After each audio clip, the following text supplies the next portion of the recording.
John Carpenter. Ever heard of him? He did... I've seen like 2 of his movies. The Thing, They Live. Halloween? Halloween, that's another. Big Trouble in Little China? He did do that. Good movie. He's done so many, like... He's the master of horror. He's pretty 80s influential. sci-fi, Yeah. 80s horror. He's the king of it. And earlier this week, we got a little teaser on the socials of John Carpenter walking into a cinema, sitting down on a seat, looking at the big screen in front of him, and then the words "coming soon" flashing onto the screen with Godzilla's roar over top of it. Now this means one of 2 things. So we did some research. Oh yeah. I didn't know this, but apparently John Carpenter, master of horror, made a Godzilla movie back in the day called Gorgo vs. Godzilla? Yeah. And Gorgo is like an American monster movie that was out around the same time. I've never heard of Gorgo. Yeah. But I don't know. I don't think it was like a feature film. No one really knows anything about this because John Carpenter's purposefully said that it wasn't great and he's never going to release it. So we have an unreleased short film, I think it is. short film. Short film made by John Carpenter. There are a few fan films going on around the moment. Yeah. One that was made in 1969, Yeah. which is around where we're up to. Yeah. All currently Monsters with the Attack episodes. came out in 1969. You're right. So, number 1, first option, he's re-releasing his old Godzilla movie, Yeah. which means we can just slot it in the correct spot in the timeline. Which means he's probably listening to Podzilla and is purposefully releasing it at this point in our journey. To just so sync we up can... to it. Yeah. Yeah. Thanks, John. Appreciate you watching out for us. Yeah. Or 2, so he, in the same tweet, he shouted out a few people. One, Shout Factory TV, Shouted out, yeah. Scream Factory TV, which are both... Shout Factory related is like a physical media releaser. Like they re-release like DVDs, Blu-rays. Yeah. I think they have a streaming service now. Maybe. But that kind of reinforces maybe Gorgo vs. Godzilla. Yeah. But they're also related to Mystery Science Theater 3000, Yeah. which is a kind of riffing podcast Show. Yeah. official Riffing show. So the other option is John Carpenter could be making his own show Yeah. about the Godzilla movies. He could be making his own podcast.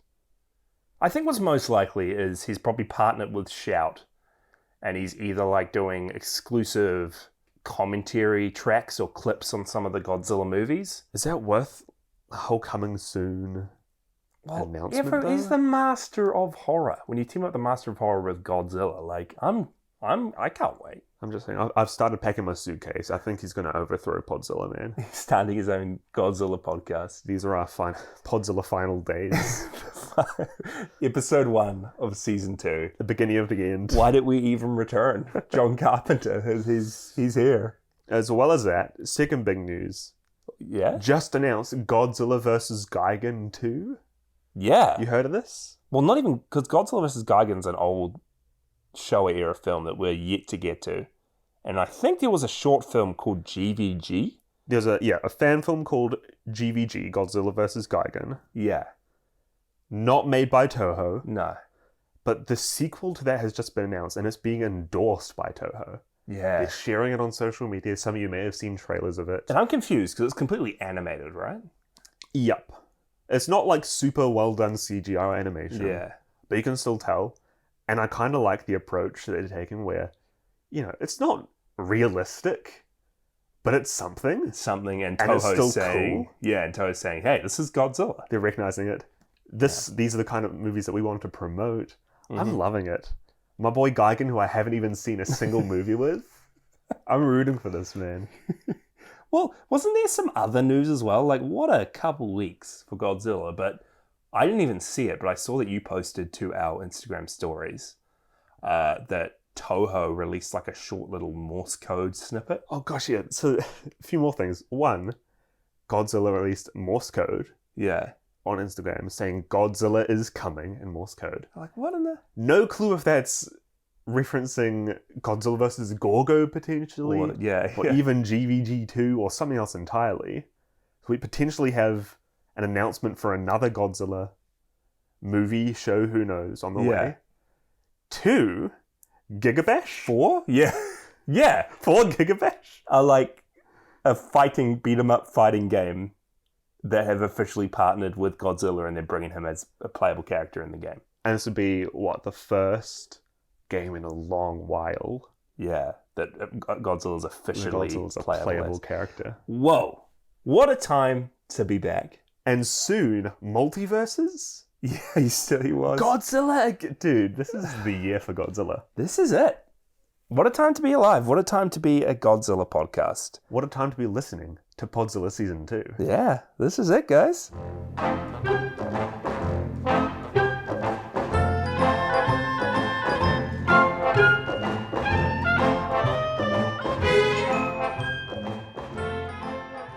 Dude, I'm sorry. I'm looking at Google right now for Godzilla vs. Gigan 2. Somebody's already made a video about it. Joshzilla. Joshzilla. Move out of the way, Joshzilla. Joshzilla's taken over. Man, I have had this username since I was born, pretty much, right? My parents came up with it when I signed up to Club Penguin. Did they come up with it? Yeah. Well, our mum was like, every time me and you wanted to sign up for a website, wasn't she like, okay, we'll take your name and then one of your favorite things. The things you love. Jace, and then you like Godzilla, Jashzilla. Which is genius. Genius naming. And Thanks, then, Mum. What wasn't yours? Mine was Yoshi Drake. Because your last name's Drake and you loved Yoshi. Oh, Yoshi. Which was a good name for a while. You dropped it though. I dropped it. You didn't continue Yoshi Drake. Nah, I changed to something else entirely. I thought you came up with it from scratch. You know that coding, game-making website? Not from scratch, but from Scratch, the like computer programming game creation site. Yeah. I don't know, just for as long as I've known, I have used that for everything. Side note, if you want to see an archive of amazing fan flash games that Jace has made, some starring Godzilla, go onto the Scratch website, look up Jashzilla. I need to log in and take this down ASAP. Oh my goodness. But get out of here, Joshzilla. I don't want to hear any of that stuff. But guys, we are back. It's finally here. Season 2. Yeah. I've been looking forward to this. I've been looking forward to. We had a little bit of a hiatus. We recorded a few episodes in advance where we ranked all the monsters, and then we talked a little bit about season 2 of the show. And we also recorded a Patreon exclusive episode on the original King Kong movie, which we finally sat down and watched. That's right. So every single month now we're going to be releasing a monthly episode just for our Patreons. Patrons? For our patrons. Podzilla patrons. First episode is out now on the original King Kong movie.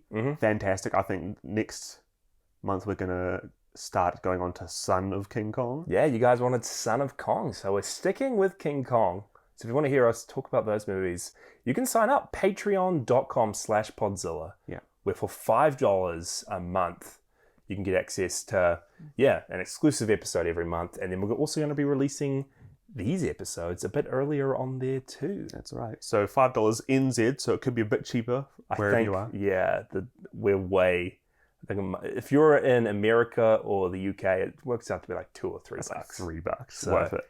Yeah, but we really appreciate if you guys wanted to support us, and you can get some cool stuff while doing so. But apart from all that stuff, it's good to finally be back on our home turf recording about Godzilla.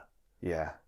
And this week we are covering All Monsters Attack, 1969, also known as Godzilla's Revenge. Yeah, that's like what it was released as in America. And this is quite a controversial Godzilla movie. It's majority of the fan base's worst liked movie. Yeah. And it is actually Ishiro Honda's favorite movie. Yep. So we're in for a ride. It's crazy. And this is one that me and you watched a long time ago. For some reason, you forgot the name of, and then in anticipation, seeing that we're going to be covering All Monsters Attack, you assumed it's some crazy kaiju battle royale scenario. It says All Monsters Attack. There's a lot of monsters in There are a this. lot of monsters. They don't all attack, but... I stick with my belief that All Monsters Attack and Destroy All Monsters should have had their names switched. Well, is Godzilla's Revenge a better title for this movie? No. No, doesn't work It's at all. barely about Godzilla. But what is Monsters Attack about, Micah? Take us into it. Episode 1, Season 2. It's got to be a good one. Okay. The young Ichiro Miki is a latchkey kid, a child who spends most of his time after school at home alone while both of his parents work. Ichiro is constantly harassed by the school bully who he has nicknamed Gabara, and constantly daydreams of travelling away from the situation he's in to Monster Island, where he can hang out with his heroes Minilla and Godzilla. Soon though, Ichiro realizes that Minilla is going through quite similar problems to his own, with a huge green toad-like kaiju, also called Gabara, bullying him each and every day. Ichiro and Minilla eventually take down the giant green Gabara together, and after returning to reality and dealing with a few bank robbers, Ichiro finds the courage to stand up to his own Gabara and learns to fight his own battles. All monsters attack. Mm-hmm. So, this is an interesting movie, and I'll talk about it later, because I think it has interesting implications Yeah. for the whole Godzilla Big universe. time. But yeah, as I said, this movie is about Ichiro, a young kid, and almost the entirety of the Godzilla parts of this movie are just when he's dreaming. Yeah, he kind of imagines Monster Island, where is this fantastical place he'd rather be than his current situation. And he's best friends with Minilla there. He's constantly running around dodging all the kaiju that we've seen before in various films. And, I mean, we have seen them all before. As we've kind of said before, this movie, due to a lack of budget behind it, had to take a lot of its footage from other movies. So it includes extensive stock footage taken from Ibra Horror of the Deep, Son of Godzilla, Yep. Destroy All Monsters, even King Kong escapes for some of it. And it's just repeats of fights like Godzilla versus Ibra, Godzilla versus the Giant Condor. It's shot for shot what we've seen before. It's like a clip show. Yeah. Some animes do it, I think, where it may be to like the second to last episode before the big finale, they just go over through the use of clip shows or memories most of what's happened in the past. Yeah, I think Avatar: The Last Airbender does an episode riffing on it where the second to last episode is like a theater that just goes over all of the group's adventures. And this is kind of that. It's like the best of Godzilla. Yeah, and it is interesting that it just seems to be something that happens in Japanese culture with like Japanese media, because we don't really get that in Western movies or shows, right? But you're right, like the different anime shows that I've watched all seem to have at some point this huge recap episode, filler episode, as they call them. And this kind of seems very much part filler episode. And it's also very interesting when, I think we mentioned it before as well, but this movie, All Monsters Attack, marks the beginning of what is known as the Champion era of Godzilla. So Toho wasn't releasing these movies to a wider audience anymore and was instead just shown at this Champion Festival, just specifically for children. So along with whatever Godzilla movies they were releasing, along with All Monsters Attack, there'd just be other children-geared movies. Yeah. Such a weird direction they took. Yeah, so I know that this movie gets a lot of flack, and it's not a great movie structure-wise. Just the reuse of all this footage. But I feel like you do need to give it some slack in regard to it just being aimed towards children. Yeah, if you came... I mean, obviously we've sat down, we've seen all of these movies. Yeah. We recognize that this is stock footage from a lot of the other movies we've seen. Yeah. If you didn't have that background knowledge, and I know I didn't when I first watched this movie, it really was just a cool group of kaiju battles. Yeah. Which were all new to me. The best bits of all Godzilla's fights, pretty much. Yeah. And as a kid, that's kind of what you want to see. Yeah. So it's an interesting movie. It's an oddity in regards to this whole like filmography of Godzilla. And can I say it opens up in the best way as well? Yes. It starts off with like this, what is it, like this cowboy music? Cowboy-like music in the background.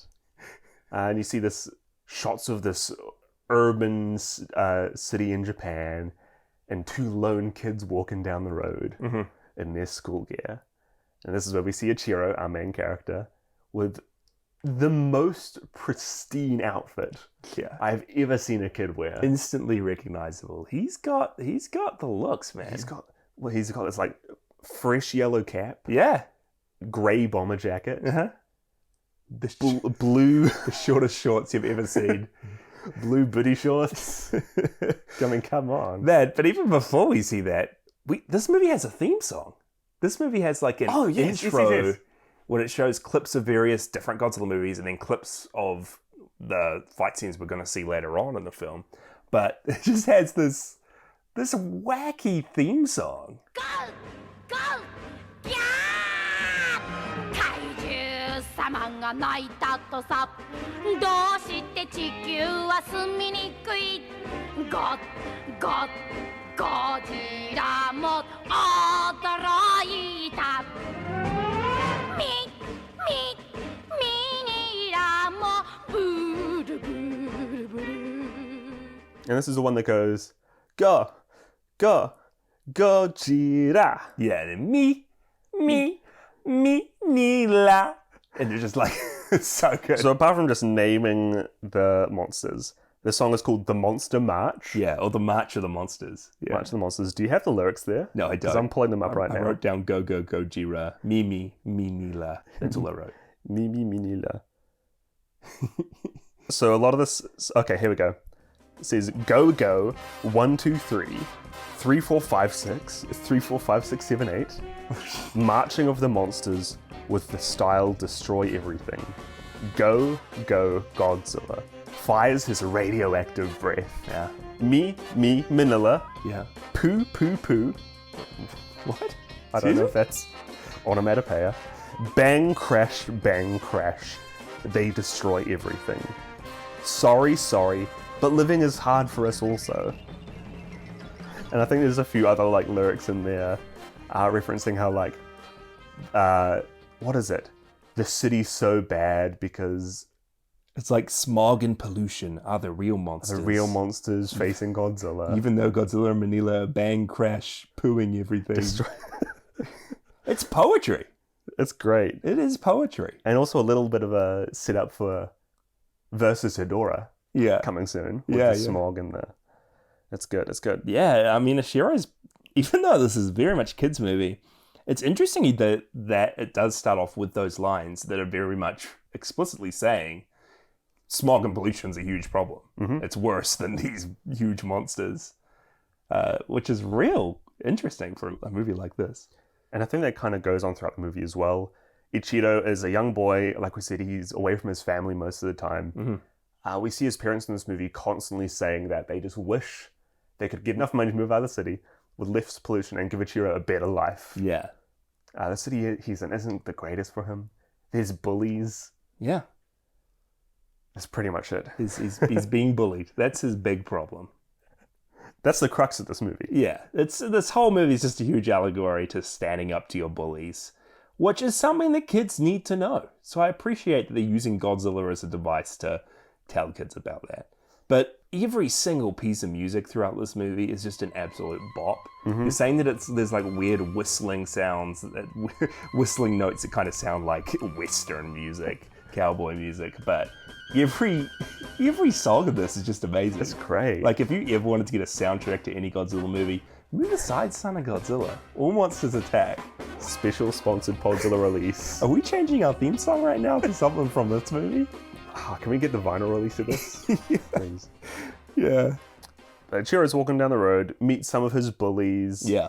They don't really do much to him. They just hassle him, start chasing him. Well, they take a little metal Vacuum seal or Vacuum something seal. that he's holding on to. Yeah. They're like the peer pressure type of bullies, you know? Yeah. Like, hey, little Ichiro, you scaredy cat. Yeah. Honk this motorcycle horn and shock this painter here Yeah. because it's funny. Yeah. And then like 100 different faces of kids poke up out of nowhere to laugh at him and jeer at him. It's... and then Godzilla, people. It's just so funny. And then, yeah, he runs away home and he starts imagining Monster Island. These sequences are so random when he's like imagining traveling, or he's falling asleep and dreaming of Monster Island. Computer. Yeah. But just like the way that it's filmed, the way a lot of this movie's filmed actually and edited, there's just real weird effects. The camera does that kind of blurry sheen to it where you know a special effect is going to pop up. Yeah. But not even that, like the colors invert for a lot of this movie. There's an overwhelming use of like freeze frames, especially in fight sequences. Someone will be running towards someone else and it'll just freeze. Like it's almost like it's supposed to be stop motion. Yeah. This is an art house film. I can see why Criterion. This is in the Criterion collection. Yeah. It's something special. So we have a monster-obsessed kid. Mm-hmm. He goes using his computer into his dreamland to Monster Island, and after seeing various battles of Godzilla, and he does see a few of Ebirah, Kumonga. Yeah, Kumonga's there. Kamakuras, yeah. He meets Minilla. Minilla is on Monster Island. And not like we saw him in Son of Godzilla, where he's the size of Godzilla. Manilla's just kid height. He's standing right there with him. Minilla talks? Minilla talks. Manilla's a relatable dude. He's a friend. He sits Ashiro down on the rocks. He's just pouring his heart and soul out to Ashiro that he's also dealing with bullying. He also finds it hard to stand up to his father. He's just finding the pressures of society a bit too much. The pressures of society. Yeah. He's alone all the time. And this is where we see Gabara. Yeah. Or Gabara? I don't really know how to say it, but... the big bad of this movie. Mm-hmm. And an original monster. Interesting that they had the budget to create a full-on other monster and a full-on other suit for this movie. Yeah. And he's this giant, kind of reptilian-like creature. Like you said, bumpy, toady green scales across his body. Well, I think he's based off a toad, or he's like a radioactive toad. A toad that grew into a monster. But he also, I think I was reading that he was inspired by Onis. Oh, so his face like the Japanese demon. Yeah, I guess I can kind of see that. So, really interesting character. I find him so awkward to look at. He's so like gangly and weird, and he's like Godzilla's size, but he just looks like a man in a suit. He doesn't have a tail. No. So it is like just a morph suit. You're right, he does look like he's just a guy in an oversized, puffy morph suit. Fake abs, orange hair. So weird. Such a weird design. I think it kind of makes sense of the big bully in your... I think we all had that bully in school with the orange hair. The ginger bully. And the fake abs. Really buff. Super relatable to everyone. And it's not shown at the start of the movie, but later on when he gets into a fight with Minilla, Gabara also has this, his horn channels electricity. Yeah. And he ends up being able to hold people and shock them using this electric grasp. Yeah. That's my official name for it. And the effects for it look so cool. It does look pretty cool. Each frame, they did veiny lightning lines. Oh, pristine. And Manilla's got new abilities as well. He can grow from his tiny size to normal size Minilla. Yeah. Throughout the movie, Ichiro, at least in the dream portion of this movie, we see Ichiro and Minilla watching various battles with Godzilla.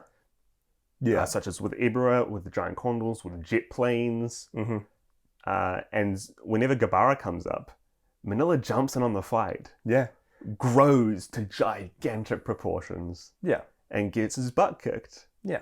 But he tries. He keeps trying. This is what eventually shows Ichiro that you need to stand up. Mm. You need to learn how to fight your own battles, you know? That's right. You need to grow 50 times your size. Yeah. No, in all seriousness, it's a pretty good message. And I like how they did it. It's engaging. It's an engaging movie. It's a fast-paced, kind of fun kid movie. It sits at just over an hour long. Yeah. So it's very punchy like this.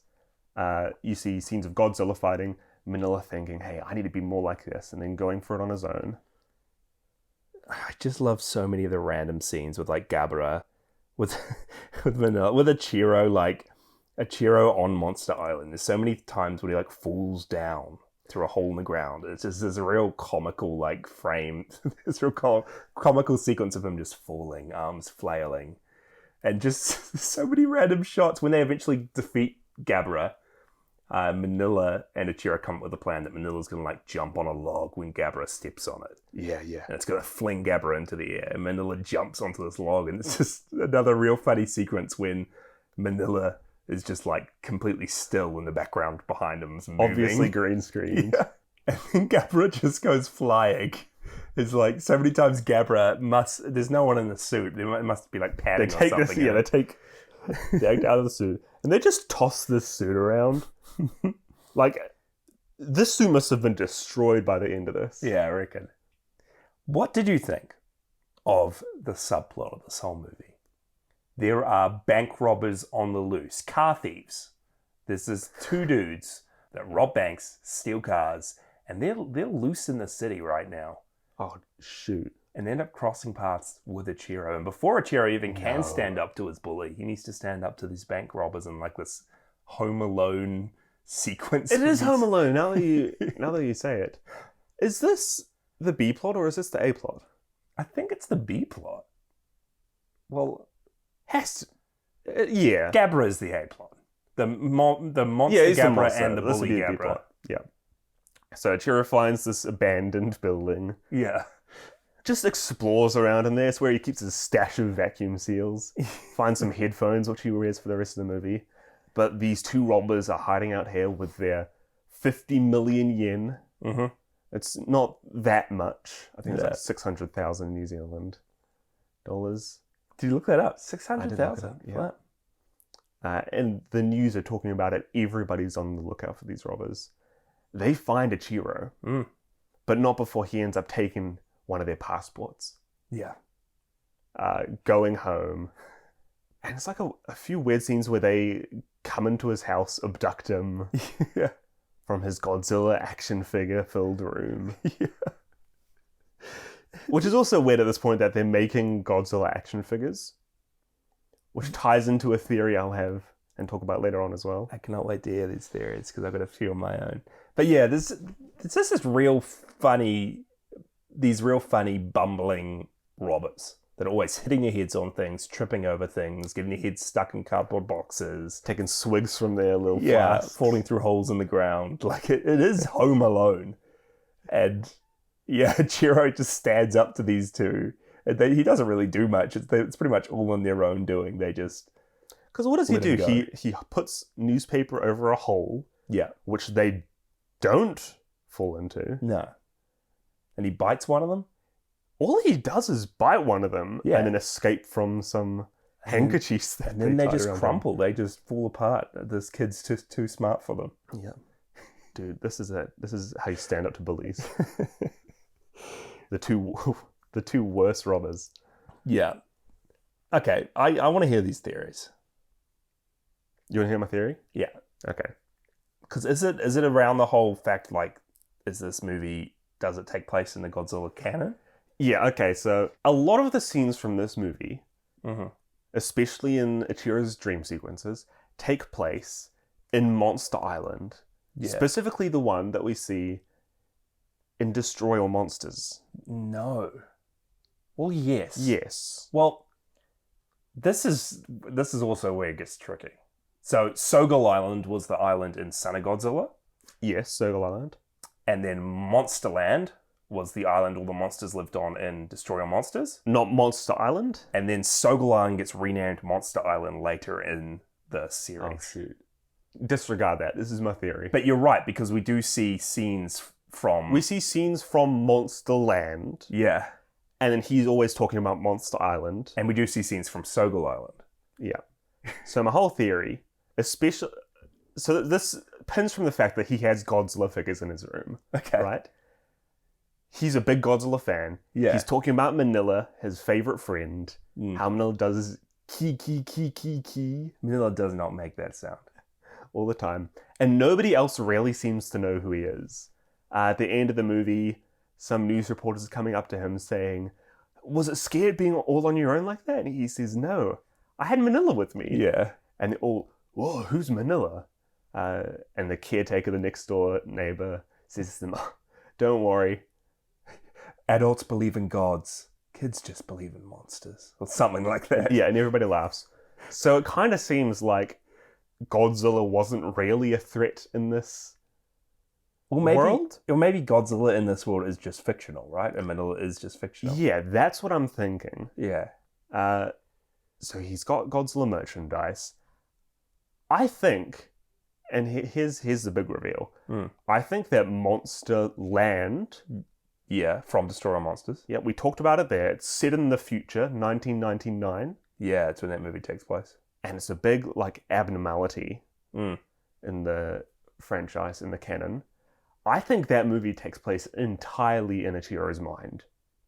Whoa. I think that he made up that movie, was his imagination. Because as a kid, you want all your favorite monsters to fight each other. Yeah, you're right. Right? Yeah. I think he's thinking, hey, what would be cooler than to get all of my favorite monster kaiju friends, Godzilla, Minilla at the forefront, all together fighting King Ghidorah, the bad guy. Let's even chuck Varan there, Baragon there, Yeah. Manta. You want all your monsters in there as a kid. So wait, I can get on board this theory. Yeah. Try poke holes, I dare you. But does that mean every other Godzilla movie did actually happen in his world? Like, what's Son of Godzilla to him?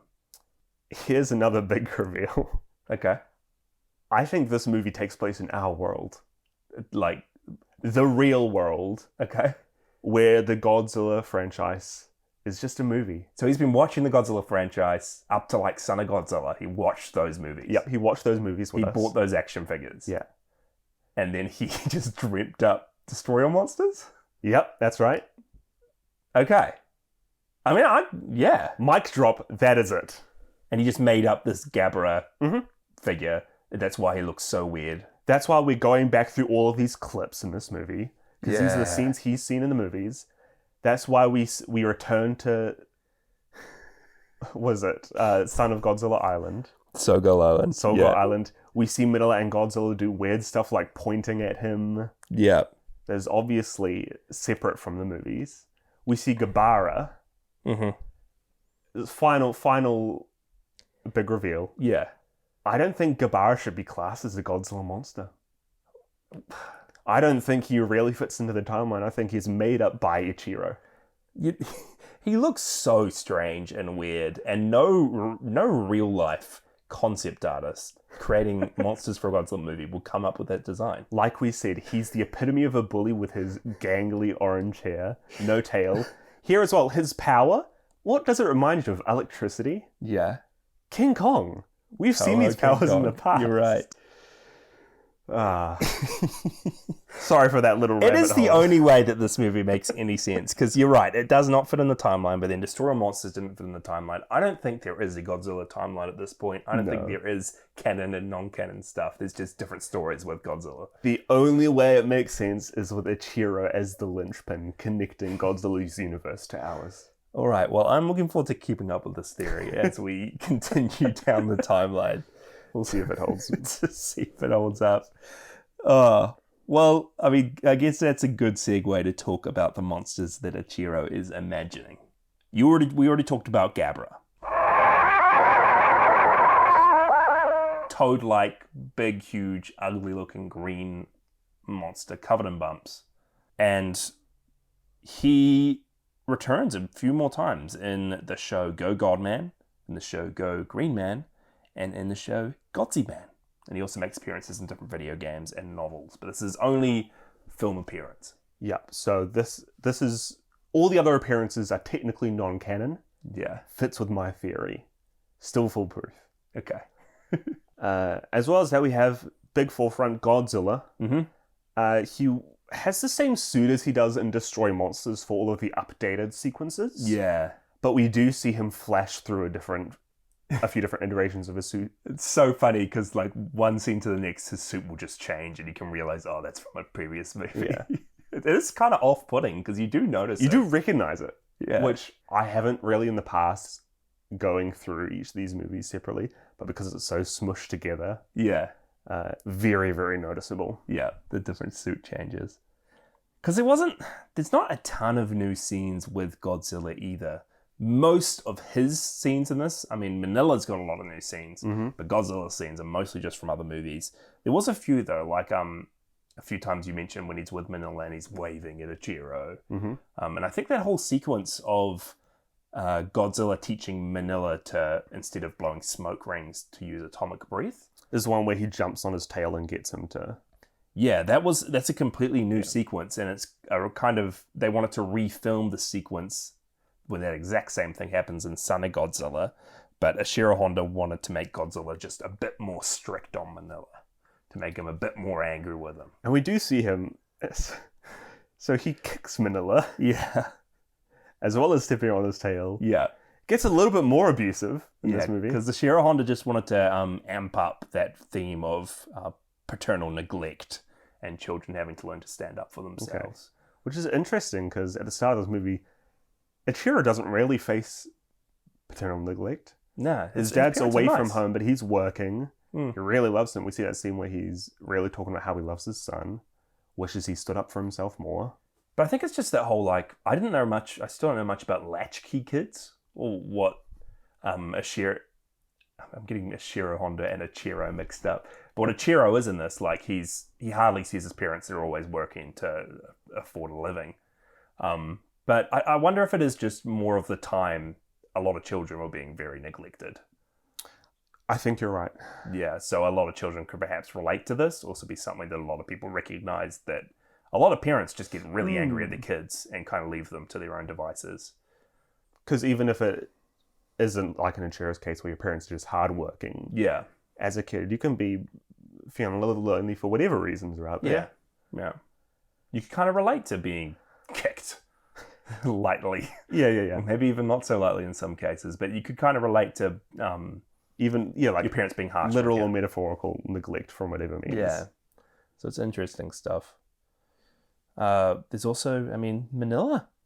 Same suit as he has used in pretty much all of his appearances, which is showing some really physical wear and tear. There's a lot of like small little tears in his suit, or like wrinkles where you can see that it's just an old suit. And he looks worse every movie somehow. It's off-putting as well, seeing him right next to another human actor. Yeah. We haven't seen this really in any of the Godzilla movies so far. Yeah. And there's also, they use a hand-operated puppet for some of his scenes. Did you notice this when he's talking, his mouth's moving, and his eyes are like turning from side to side? Yeah. It looks so freaky. I thought that was still the dude in the suit, but I guess they wouldn't have been able to do that back then. And yeah, Little Man Machan. This was his last appearance. And this is also, sadly, one of Manilla's last appearances. No! We're here, guys. Minilla makes a short appearance in the show Go Green Man, and then returns way, way, way, way later down the track in Godzilla Final Wars. Updated suit. Updated look, in Final Wars. But this is a sad moment. Yeah, I'm sorry, Jason. I know it's hard for you. Yeah, I'm struggling right now. We're going to keep him on as an intern throughout this hard time. Yeah, we'll look out for Minilla. And am I wrong here? Minilla speaks Japanese in this movie. Yeah. And is voiced by someone we might be familiar with, Midori Uchiyama. Who's Midori Uchiyama?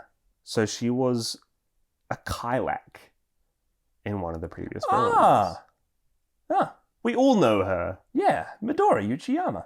Every single one of us know exactly who she is. Yeah, you're right. Yeah, so she's sticking with the Godzilla franchise a little more, which is awesome to see.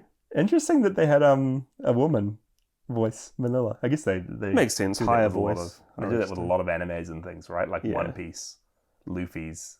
I mean, even like Simpsons, Bart is voiced by a woman. You knew this. You're right. Yeah. Funny. One Piece, Luffy the Monkey. Pretty sure like Dragon Ball is classic for it. It's more like childlike characters, right? Yeah. And Manilla's very much innocent, childlike characters, which fits Minilla to a T. Yeah. There's a lot of monsters in this. There was Anguirus makes a short appearance, Korosaurus makes a short appearance, Manda, Kumonga, the giant condor, he's back for a short appearance, Ibra. Yep. And they're pretty much just short scenes from other movies. But the Kamacuras, the giant praying mantis, is the only one of these returning monsters that had new shots filmed of him. And I think it's just one shot of the Kamacuras passing over the hole that Ichiro had fallen down into. And they reused the only remaining Kamacuras puppet from Son of Godzilla for this. All the other ones had probably been burnt away in a warehouse as well. Yeah, literally. Yeah. And there's one more creature. Is this an official, recognized... an official Godzilla kaijin. An official Godzilla monster This called is so weird. the Man-Eater. And it is a humanoid plant that has the same body shape of a human, has arms and legs, and is pretty much just what the robbers are in this movie when they cross into Ichiro's dream. Yep, so there's an earlier scene where the phone's ringing in the real world while Ichiro's dreaming. Yeah. And it becomes like a deafening screech in his dream world. Yeah. So while the robbers in the real world are grabbing him, Ichiro dreams up this giant, not even giant, it's just an adult-sized plant creature grabbing onto him. That's the Man-Eater. That's the Man-Eater. Yeah, it's just the robbers manifesting into his dream. But it's an official monster. There is a official Toho ornament, an official action figure of the Man-Eater plant that you can own, probably for a crazy amount of money. Wait, I'm looking this up right now. I'm already... Gosh, this is going to be in our, season 2 Rancor Monsters, isn't it? Yeah, man. Number 1 on that list. This here. That looks nothing like what he does. That's the official Man-Eater ornament, like a plant man that briefly grabs Ichiro for a matter of seconds. Isn't it weird, the culture of these movies where something small like a giant iguana or a man-eater makes an appearance, and Toho goes, let's make an ornament of all things. It's not unlike what our current culture's like, though, right? Because a small character makes an appearance in a Marvel movie. That's true. And then 5 different variants of pop vinyls get released of him. Am I wrong in saying that our mum has a Baby Yoda ornament? On the Christmas tree, you're right. Christmas tree. Yeah, it's not unlike our culture. Yeah, you're right. You're right. Small things in these movies that have cult followings, like the Skeleturtle. I guess Man-Eater's not really on that scale, but I can see why There's things... one Man-Eater stan out there. Yeah, Man-Eater's one person's favorite Godzilla monster, and he can own an ornament of him.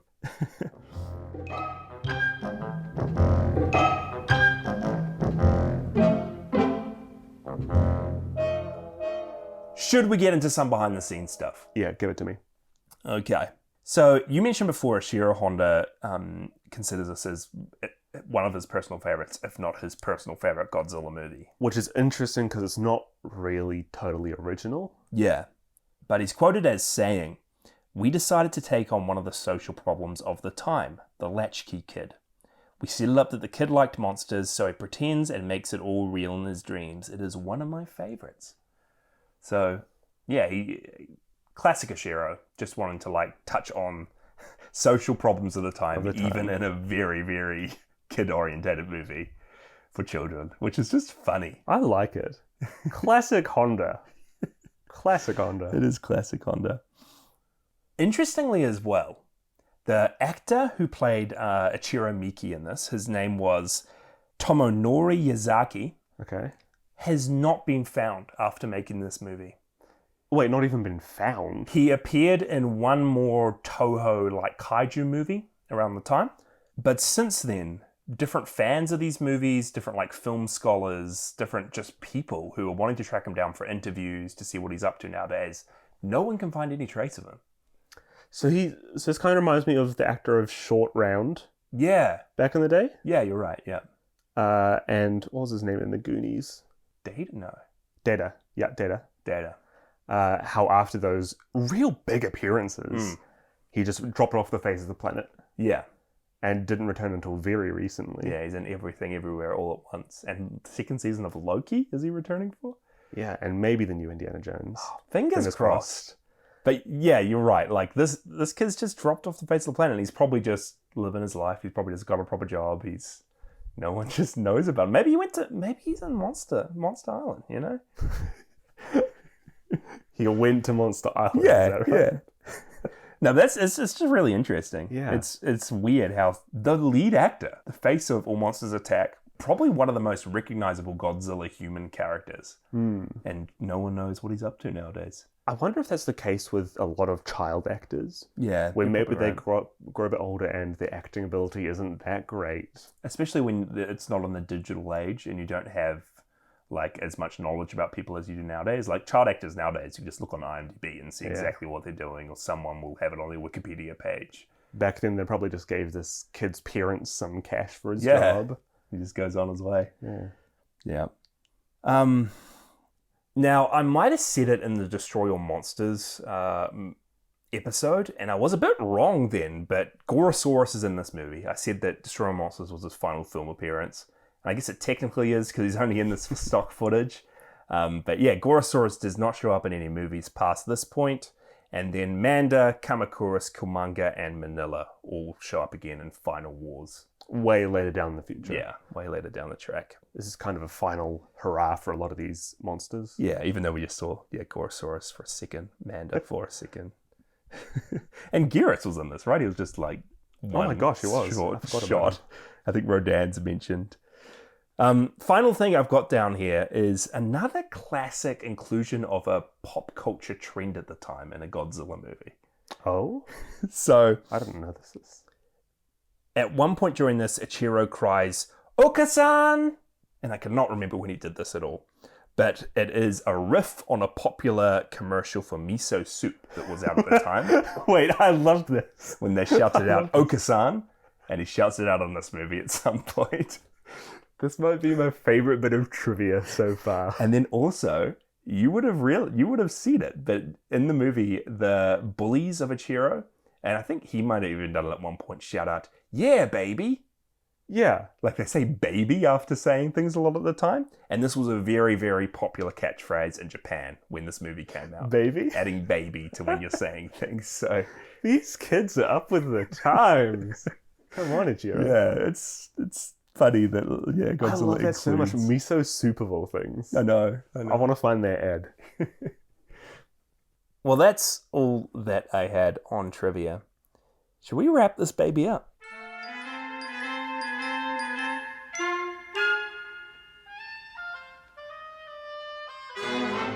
How many latchkeys would you rate this movie? What is What a is latchkey?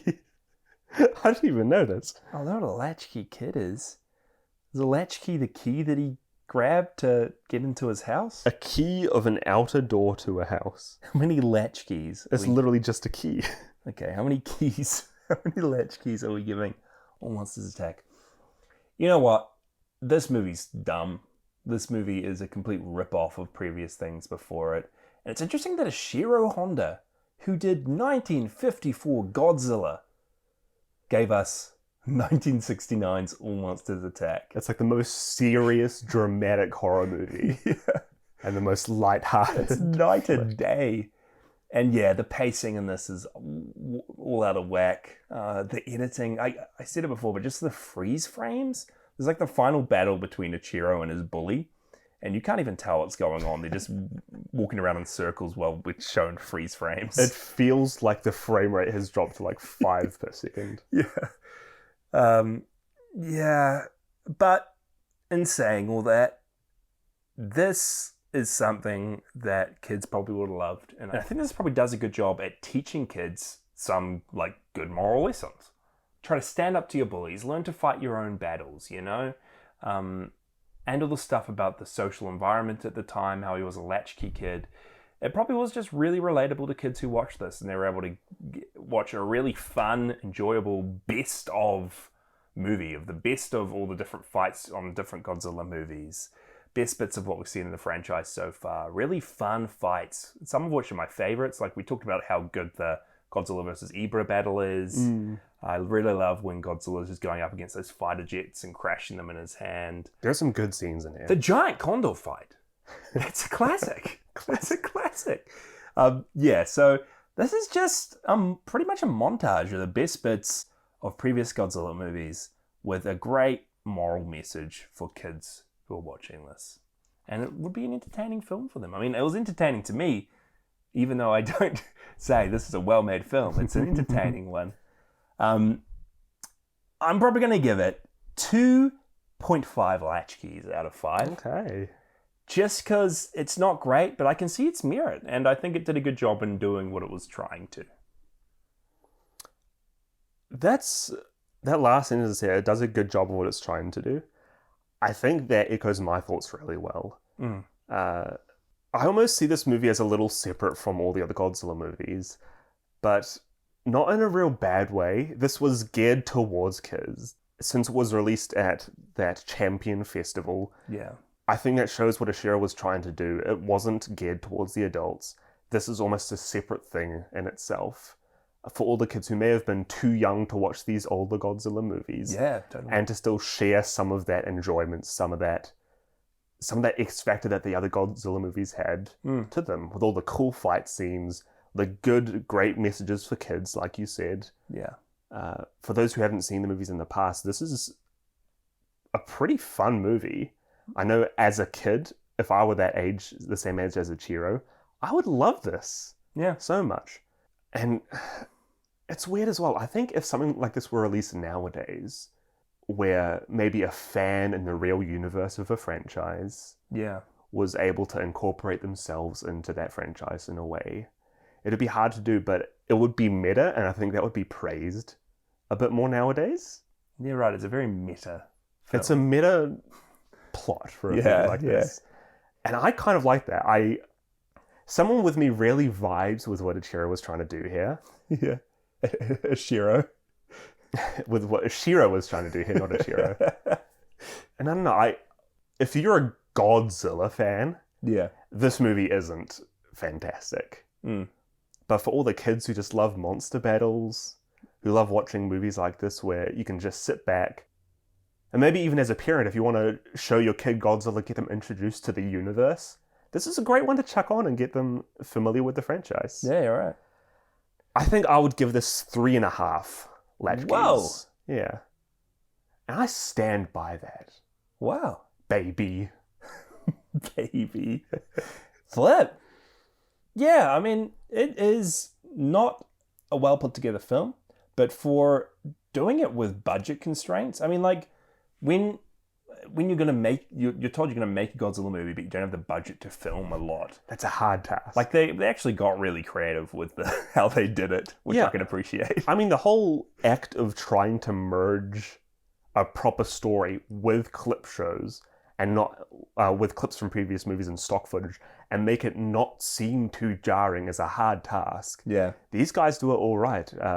They use some creative methods like using green screen to hide up the body of the webbed Minilla. Yeah, they cover it with up some rocks.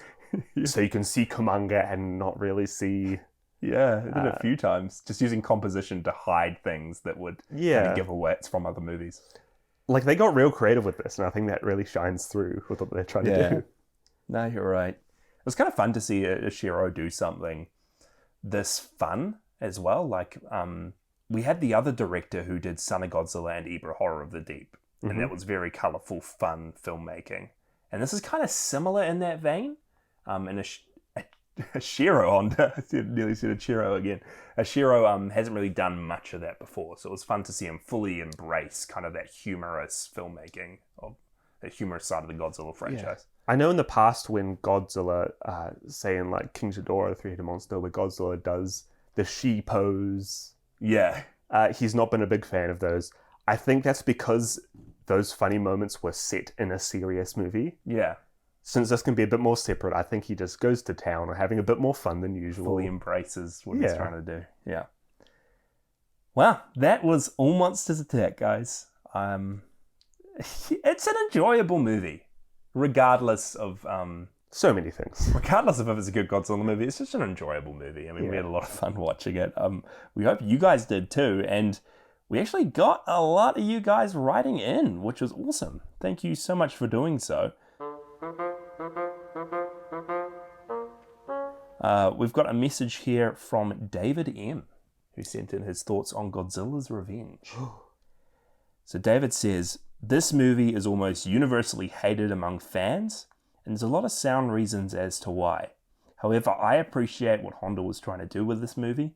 Honda was trying to tell the story of the latchkey kid, a new social problem in a more industrial Japan. Notice how different the Japan the main character lives in is from, say, the Japan we see in Godzilla vs. Mothra, which is just 5 years earlier. It's dirty, it's polluted, it's impoverished, and dangerous in his corner of it.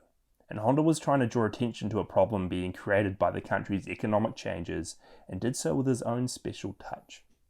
Toho's demand for more monsters on a smaller budget forced decisions to be made, like the use of stock footage and the dream sequence method of showcasing all the monsters. But Honda tried to do something special here with what little he had to work with, and in many ways he succeeded. That probably speaks more to Honda's talents and vision than it does to this particular movie, but I still think it deserves appreciation. That was David M. David, my man. Right on the head of the nail. We also had a message sent in by Ron for a special Season 2 intro. Hey there, Brothers Drake. Just wanted to drop in and say how excited I am for the second season of Podzilla. Truth be told, Godzilla has always been just outside of my wheelhouse for some reason. I guess I never really knew how to approach such a daunting franchise. How fortunate I am to have the two of you as my guides. It's been such a blast and I can't wait to see what's around the corner. I had a question for each of you as we dive into this next chapter. Now that we've destroyed all monsters have attacked, etc., etc., and you've ranked them all for us, what other giant creatures from pop culture do you think could hold their own in a kaiju brawl? Who would you want to add to the mix? Oh my goodness. That's a good question. My pick would be this is Ron saying this. My pick would be the Stay Puft Marshmallow Man from Ghostbusters. I imagine him and Minilla going at it would be pretty entertaining. Congratulations on Season 2. Podzilla is as mighty as its namesake, and I hope the two of you are proud of everything you've created. You guys are always a bright spot in my day. Cheers, your buddy Ron. Oh man, thanks for that, Ron. That's a great question. Yeah, Ron's a good friend as well. He just kicked off a podcast called Real Latinos, when he and a couple friends watch through different Latin American movies. And I've been really enjoying it, so check that out if you're interested. But that was a great question. Giant movie monsters that we'd love to throw into a Godzilla movie. The Stay Puft Marshmallow Man's a really good choice. I don't really know of one off the top of my head. I'm thinking like, I don't know if it counts, but The Thing from John Carpenter's The Thing, like just this giant mesh of meat and bones and just collective flesh. hive mind. Just this huge monster from The Thing. Or even like the Audrey 2 from Little Shop of Horrors. Like that'd be pretty cool, but then we also kind of get that with Biollante, another very similar monster down the track. I feel like a lot of classic themes for monsters have happened so far already. Not a marshmallow one yet though, so that's... No. I'm gonna go with... Oh, this is gonna be controversial. So I've talked about my love for the Monster Hunter franchise in the past. Yeah. So many cool kaiju in that game. One real unique one that I loved is the Kirin. Based off a whole bunch of folklore. Essentially, it's this white lightning dragon that lives in the snow. That's a unicorn. It's a unicorn. It's this huge unicorn with the ability to control You're speaking him up, lightning. but he's just a unicorn.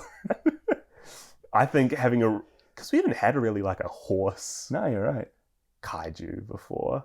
Yeah. I feel like it would be just unique enough to edge in there with the rest of the others. No, you're right. That's it. Oh, Float like a butterfly, sting like a bee, just like Minilla did in this movie. you're right. Oh man, now I'm just thinking about monsters. Like there's Jean Jacket and Nope. Oh, I know we won't say more about that movie because it's so cool. Yeah, but That could definitely hold there's its a few own. pop culture creatures that'll be cool to chuck in. We've also got a Letterboxd review here from Gamerzilla. Thank you so much. I don't know if it's Gamerzilla or Gamerzilla? Gamerzilla? Let us know. Let us know what it is. But he writes, one of the best Godzilla movies ever. Honestly, what more do you want? You have a lot of kaiju fighting. And okay, this movie didn't really have much kaiju fights. But the human story is at least a bit more entertaining by having the guys that stole 50 million yen.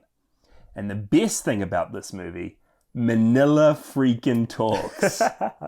Definitely not how I expected him to sound like, but hey, great movie, and I gotta say, this movie is more about Minilla and the kid instead of all monsters attacking. That's true. 3.5 out of 5 latchkeys from Dude. Gamerzilla. This movie is really about just one friend finding another. Yeah. friendship overcoming bullies, you know? Yeah. Yeah. Even though he kind of ends up succumbing to peer pressure. At the end. The Like, bullies at the honking the horn on the motorcycle, you're right. He becomes their friends, though. It's fun. Another one by Kev on Letterboxd. The return of mighty Podzilla means we're back to one of my favourite pastimes, the Saturday afternoon kaiju watch. When I watched Son of Godzilla recently, I was disgusted at the very sight of Minilla. However, the truth is, in the weeks since, I've grown accustomed to his face. He's just a little misunderstood scamp looking for respect. Aren't we all in some way, Minilla? I thought I had come to understand him. Then we get to Ichiro's dreams on Monster Island, and Minilla has a terrifying new ... head sculpt that has moving eyes and mouth. Yeah. An affront to God on screen all over again. No wonder he doesn't have friends. Better luck next time, everyone. This is a purposefully cheap clip show movie for children, so it's hard for me to judge it. I did enjoy the trippy dream sequences, and there's some cool stuff going on with the camera work. The framing device around the old footage was pretty clever, and I love seeing some of these old clips again, especially the Ebria fight and every giant insect. Rip Giant Condor. Again, your candle burned out long before your legend ever did. 2.5 out of 5 latchkeys. Nice. Let's have a moment of silence for the giant condor. Yep, that was long silence. okay. It's long enough. I think that's all the messages you guys wrote into us, but we did also have a voice message. What? We're doing this from now? Waffles. So you guys listening can actually send us in emails to podzillapod@gmail.com. You can tag Podzilla in your letterbox reviews. You can message us on Discord.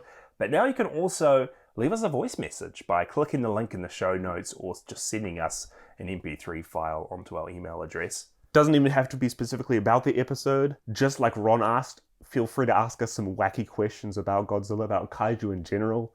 We're happy to answer it. Let's give this voice message a listen. Hello, gents. Waffles here. Just finished watching All Monsters Attack. Gotta say, interesting film. I liked it. It was fun. You sort of had this crime drama mixed with a Saturday morning cartoon, but live action. At least that was the vibe that I got from it anyways.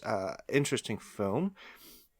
Lots of kaiju. I wouldn't say it was all of the monsters attacking. There were certainly a lot of them missing, so title was misleading. But as far as an hour-long piece of entertainment, I liked it. It was fun. Definitely worth my time. I'm actually really interested and looking forward to hearing your guys' thoughts on it. But as for the Waffles review, 10 out of 10 had little human-sized Minilla, and that was fun. So, yeah, like the film. It was good. Bye. 10 out of 10. 10 out of 10 from Waffles. Yeah, man. Human-sized Minilla. What more do you want in a Godzilla film? It is very reminiscent, like you said, of Saturday morning cartoons. Yeah. I would fully expect to wake up on Saturday morning, get my little bowl of cornflakes out, pour some milk, sit in front of the TV, and expect this to come on after Tintin. Yeah. Wouldn't feel out of the blue. Yeah, he's right. I mean, this is just over an hour. Like, it flies by. It's easy to watch. Worth your time. Worth your time. I'm glad a lot of you enjoyed this one. So, Like, I think if I have kids one day, this is the best movie to show to them when they're young. the best movie. Sorry, best Godzilla movie. No, the best movie, period, to show them. Yeah.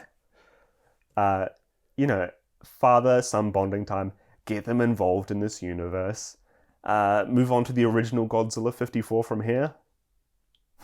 Yeah. Then traumatize them. Yeah. That's a way to make your kid a fan of Godzilla. That's right. Start them off with this one. Definitely. Well, that is all for this week of the show, guys. But thank you so much for listening. It is good to be back. And next week, we are taking a little detour from Godzilla. I know we just came back, but we're taking a little detour to a movie called Space Amoeba, also directed by Shiro Honda, but this one came out the year after, 1970. And did this movie have kaiju that we have seen in the past?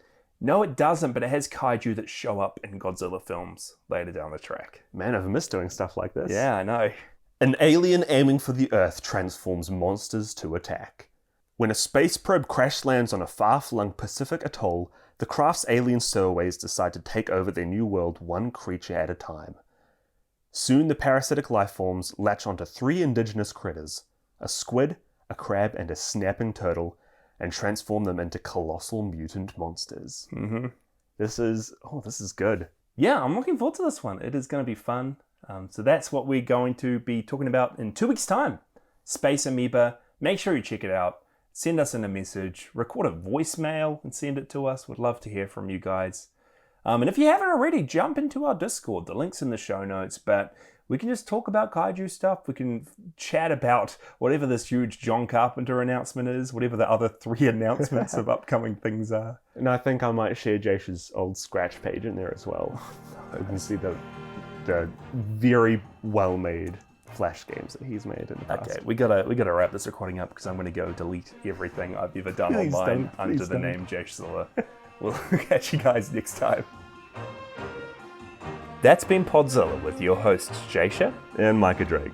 Follow along on our socials at Podzilla Pod and jump into our Discord via the link in the show notes. Huge thank you to Cassie Celine who did our podcast art and Degora9898 who did our episode thumbnail. Let's go. And just a disclaimer that any musical sound effects used in this episode belong entirely to the Toho Company.